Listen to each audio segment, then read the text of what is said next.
আমরা দেখেছি ডেমোক্রেসিকে কয়েকটা রাজনৈতিক দল, আমরা বারবার করে বলছি, রাজনৈতিক দলগুলো দখল করে নিয়েছে গণিমতের মাল হিসাবে। রাজনৈতিক দলগুলো সচিব ডিসি আমলা তারা দখল করে নিয়েছে আগামী নির্বাচনকে সামনে রেখে।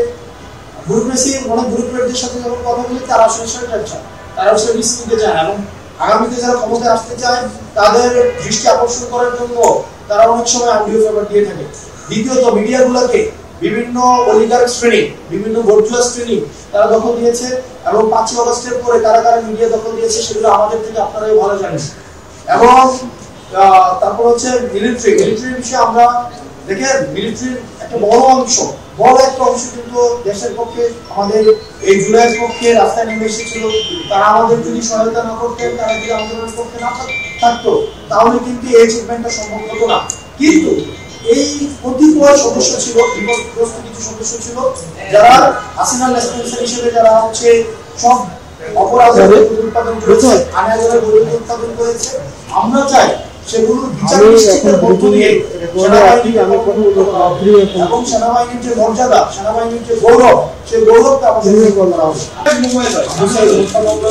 পটভূমি ছাত্র হিসাবে আজকে আমি এসেছি, এবং সেখানে আমাদের যেসব প্রশ্ন দেওয়া হয়েছে সেই সব প্রশ্নের উত্তরে 18 সালের কোটা সংস্কার আন্দোলনের প্রেক্ষাপট থেকে শুরু করে আমরা হচ্ছে 24-এর সংস্কার আন্দোলন, যে ছাত্র আন্দোলনের নেতৃত্বে গণঅভ্যুত্থানে কিভাবে যায় সেদের বর্ণনা করেছিলাম। এখন 1 ঘন্টার জন্য কিছু মন্তব্য করা হয়েছে। আমরা আজকে 18 জুলাই 19 জুলাই পর্যন্ত সংগ্রহ প্রদান করেছি যে কিভাবে আসলে মিডিয়ার সামনে আমাদেরকে উপস্থাপন করে আমাদের বক্তব্যকে বিকৃত করে নিয়ন্ত্রিত গণমাধ্যমের মাধ্যমে রাষ্ট্রের আইন শৃঙ্খলা রক্ষাকারী বাহিনী কিভাবে আমাদের বক্তব্য খণ্ডিতাংশ এবং আংশিকভাবে প্রচার করে আন্দোলন প্রত্যাহারের যে নাটক মঞ্চস্থ করেছিল সেই বিষয়ে সেখানে কথা বলেছি। এবং 14 জুলাই আমরা যখন আমাদের আন্দোলনকারীদের রাজাকারের নাতিপতি এবং রাজাকারের বাচ্চা বলে সম্বোধন করা হয়, এবং সেটির প্রতিক্রিয়া সারা দেশের শিক্ষার্থীরা ক্ষুব্ধ হয়ে সারা দেশের বিশ্ববিদ্যালয়গুলোতে সেই বক্তব্য প্রত্যাহার করা হয়, এবং শেখ হাসিনাকে নিঃশর্ত মাফ চাইতে বলা হয়। এবং এরপর দিনই ঢাকা বিশ্ববিদ্যালয়ের ছাত্রলীগ, মহানগর উত্তর দক্ষিণের ছাত্রলীগ যেভাবে শিক্ষার্থীদের উপরে নৃশংসভাবে যেভাবে নারী শিক্ষার্থীদের যেভাবে হেনস্থা করে এবং শিক্ষার্থীদেরকে যেভাবে হল থেকে যেভাবে বের করে দেয়, এবং সেখানে প্রশাসনিক যোগ সাজেশে আমাদের শিক্ষার্থীদের উপরে পুনরুদ্ধারে করছে নির্যাতন চালায়। সেটিরই প্রতিক্রিয়ায় 16 তারিখে যখন সারা বাংলাদেশে স্বতঃস্ফূর্তভাবে বিক্ষোভ মিছিল হয়, সেই বিক্ষোভ মিছিলে রংপুরে আবু সাইদকে ক্যাম্পাস কম্পাউন্ডে গুলি করে হত্যা করা হয়, এবং চট্টগ্রামে আমাদের ওয়াসিমকে কিভাবে নৃশংসভাবে হত্যা করা হয় ছাত্রদের গুলি করে। আবু সাইদ থেকে ওয়াসিম এবং সেদিনে সারা বাংলাদেশে 6 শিক্ষার্থীদের হত্যা করা হয়। সেটির প্রতিক্রিয়ায় আমরা 17 জুলাই যখন গায়েবানা জানাজা করতে ঢাকা বিশ্ববিদ্যালয়ে আমরা আসি, আমাদের এজেন্সি আমাদেরকে চাপ প্রয়োগ করে যেন আমরা গায়েবানা জানাজা না দিতে পারি, এবং বিশ্ববিদ্যালয়ের যোগসাজশে তখনকার নিয়ন্ত্রিত ইউজিসি বিশ্ববিদ্যালয়গুলোকে বন্ধ করে দেয়। এবং গায়েবানা জানা যায় আমরা দেখেছি পুলিশ, বিজিবি এবং রাষ্ট্র আইন শৃঙ্খলা বাহিনী সমন্বিতভাবে শিক্ষার্থীদের উপরে tear shell, rubber bullet, sound grenade সেখানে হচ্ছে চালানো হয়, এবং সেদিন রাতেই আমাদেরকে বাসা থেকে তুলে নিয়ে গিয়ে পদ্মাতে মিটিং করানোর চেষ্টা করে, এবং সেটি আমরা প্রত্যাখ্যান করি। সেদিন রাতে আমরা কোনোভাবে আমরা বলেছিলাম যে আমরা আমাদের নেতৃত্ব স্থানীয় যারা আছে তাদের সাথে কথা না বলা ছাড়া আমরা কোনো মিটিং করতে পারবো না। আমাদের সামনে দিয়ে তখনকার 3 জন মন্ত্রী আমাদের সামনে দিয়ে পদ্মাতে প্রবেশ করে 1 ঘন্টা যাবত আমাদেরকে বোঝানোর চেষ্টা করে তখনকার সময় জিএফআই যেন কেন আমাদের মিটিং করা উচিত, কিন্তু আমরা এই মন্ত্রীদের সাথে আমরা মিটিং প্রত্যাখ্যান করি। 1 ঘন্টা পর আমাদের সামনে দিয়ে 3 জন মন্ত্রী বের হয়ে যায়, অর্থাৎ আমরা কোনো মিটিং করি না। ওই দিন রাতে মিটিং করাতে ব্যর্থ হয়ে আমাদেরকে মৎস্য ভবনের সামনে সেফ হাউসে মৎস্য ভবন এবং আন্তর্জাতিক মাতৃভাষা ইনস্টিটিউটের মাঝে একটা ঘর আছে, বাইরে থেকে সেটাকে পরিত্যক্ত মনে হয়, বাইরে থেকে মনে হয় যে এটা পরিত্যক্ত, কিন্তু ভিতরে আধুনিক ব্যবস্থাপনা সবই রয়েছে, যেটাকে আইন শৃঙ্খলা রক্ষাকারী বাহিনীদের ভাষায়, এজেন্সির ভাষায় যেটাকে সেফ হাউস নামে ডাকা হয়। সেখানে আমাদের সারা রাত ভোর ব্যাপী আমাদেরকে জিজ্ঞাসাবাদ করা হয়, আমাদেরকে চাপ প্রয়োগ করা হয়, পরিবারকে জিম্মি করা হয়, যার যে স্থানীয়ভাবে ছাত্রলীগদের পরিবারকে হেনস্থা করা হয় এবং আমাদেরকে মিটিংয়ে যেন আমরা বসি সেটির জন্য আমাদের চাপ প্রয়োগ করা হয়। সেদিন সকালে এসে আমাদের এজেন্সির একজন আমাদেরকে হুমকি দেয় যে আমরা যেন মিটিং করে সারা দেশের সামনে আমরা যেন বলি যে আমরা আন্দোলন তাহলে আমাদের লাইফ সেটেল করে দিবে, বিদেশে আমাদের লাইফ সেটেল করে দিবে, এই বিষয়গুলো আমাদেরকে বলেন। আমাদের সারা দিন ব্যাপী আমাদেরকে নির্যাতন করা হয়। সেদিন জুম্মার নামাজ ছিল, আমাদেরকে নামাজ পড়তে পর্যন্ত দেওয়া হয়নি।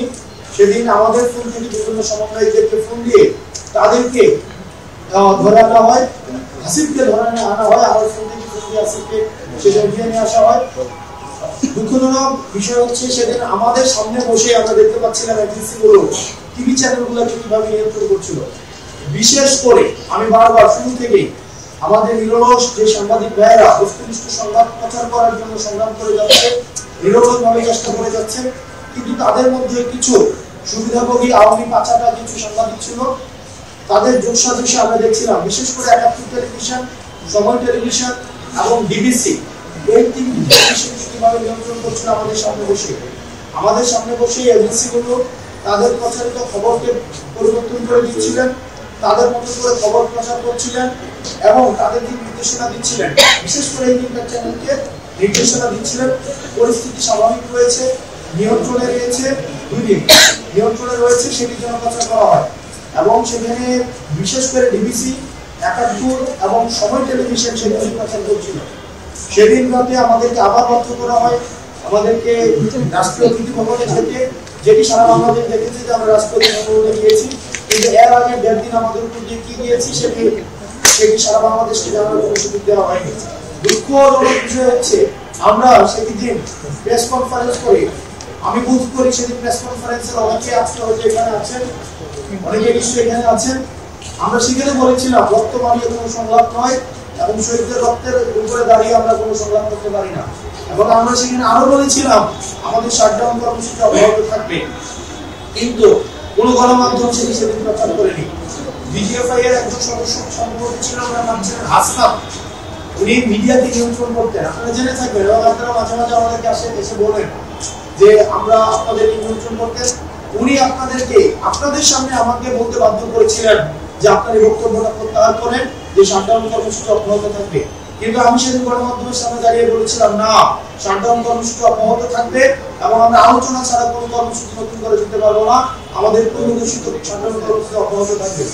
সেদিন আমাদের পদ্মা থেকে আবার সেফ হাউসে নিয়ে যাওয়া হয় এবং সেফ হাউসে গিয়ে দেখি আমরা সেখানে যা যা বলেছিলাম সেগুলোকে কেটে দিয়ে বিকৃতভাবে শুধুমাত্র দাবিগুলো উপস্থাপন করা হয় এবং সেখানে বারবার করে প্রচারিত হতে থাকে আমরা নাকি মিছিল করে আন্দোলন প্রত্যাহার করে ফেলেছি, যেটি খুবই দুঃখজনক।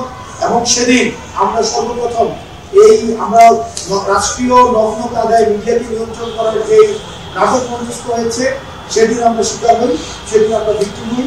এই পর্যন্ত হচ্ছে এরপরে সেদিন আমাদের সেখান থেকে আবার আমাদেরকে ক্যান্টনমেন্টে নিয়ে যাওয়া হয়।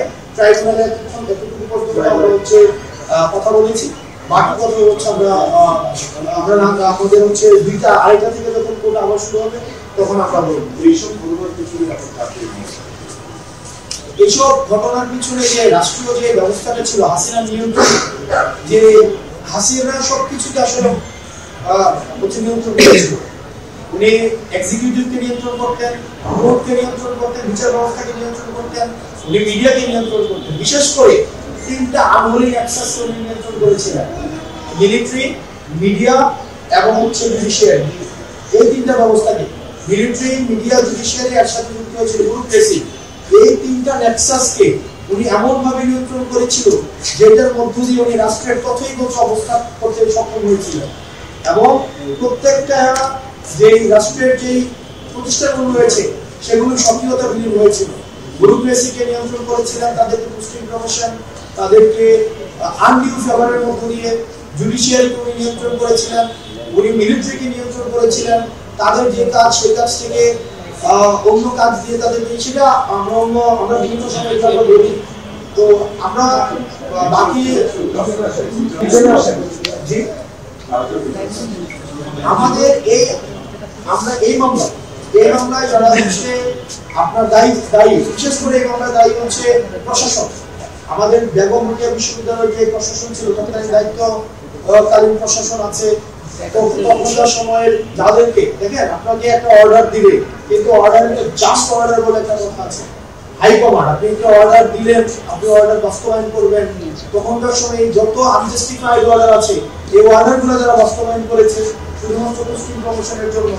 আপনি নিজের কাছে প্রশ্ন, গণমাধ্যমের আপনারা যারা আছেন, আমরা রাজনীতিতে যুক্ত হয়েছি, আপনারা আমাদেরকে সমালোচনা করবেন, পর্যালোচনা করবেন, সেটাকে আমরা অ্যাপ্রিশিয়েট করি, কিন্তু আপনাদের কাছে আমি একটা প্রশ্ন রেখে যাচ্ছি, যদি আন্দোলন ব্যর্থ হতো, যারা আন্দোলনকারীদেরকে রাজাকার, নাশকতাকারী, বিএনপি, জামাত এবং শিবিরের এজেন্ট বলে যারা সংবাদ গণমাধ্যমে প্রচার করেছিল, তাদেরকেই কিন্তু সাহসিকতার জন্য পুরস্কার দেওয়া হতো, তাদেরকেই কিন্তু সাহসিকতার জন্য সাংবাদিকতার পুরস্কার দেওয়া হতো না, দেওয়া হতো। আমরা তখনকার সময় আমি দেখেছি অনেক সাহসিকতা, কিন্তু এর মাঝখানে প্রত্যেকটা সংস্থার মধ্যে এমন ছিল। আমরা আসলে তাদের বিচার করছি।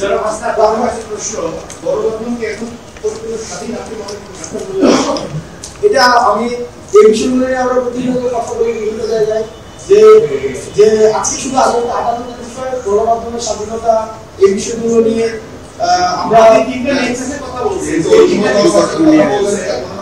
ওই সময় বিচার বিভাগ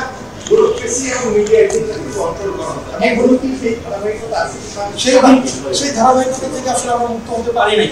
আমরা দেখেছি ব্যুরোক্রেসিকে কয়েকটা রাজনৈতিক দল, আমরা বারবার করে বলছি, রাজনৈতিক দলগুলো দখল করে নিয়েছে গণিমতের মাল হিসাবে। রাজনৈতিক দলগুলো সচিব ডিসি আমরা তারা দখল করে নিয়েছে আগামী নির্বাচনকে সামনে রেখে। ব্যুরোক্রেসি অনেক ব্যুরোক্রেটদের সাথে যখন কথা বলি তারা আসলে তারা আসলে রিস্ক নিতে চায়, এবং আগামীতে যারা ক্ষমতায় আসতে চায় তাদের দৃষ্টি আকর্ষণ করার জন্য তারা অনেক সময় আন্ডিও পেপার দিয়ে থাকে।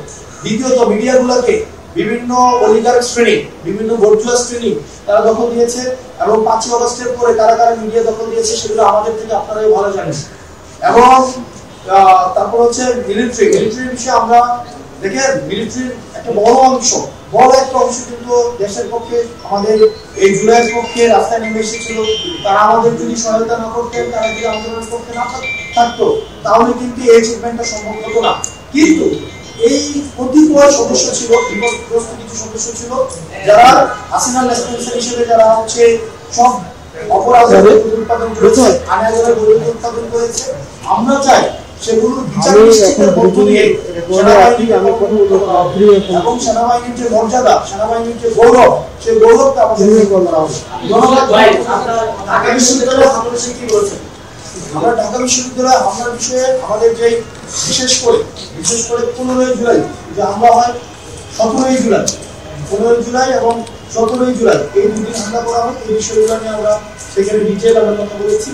আমরা ঘটনাকে সেখানে বর্ণনা করেছি। এই বিষয়গুলো নিয়ে আমরা দলাকারে আমরা হচ্ছে আলোচনা করে আমরা সেটা একটা লিগ্যাল জায়গা থেকে সেটা একটা আমরা আপনাদের একটা লিগ্যাল প্রশ্ন, যে আপনি বলছেন যে যারা ক্ষমতায় যেতে চায় তারা এখন নিয়ন্ত্রণ করছে জায়গা, আপনারা কি ক্ষমতায় যেতে চাচ্ছেন না? না, ক্ষমতায় যেতে চাই আমরা, জনগণকে নিয়ে ক্ষমতায় যেতে চাই। কোনো আনহোলি নেক্সাসকে কোনো আনম্যানেজ করে আমরা কোনো কন্ট্রোলড ভাবে হচ্ছে আমরা ক্ষমতায় যেতে চাই।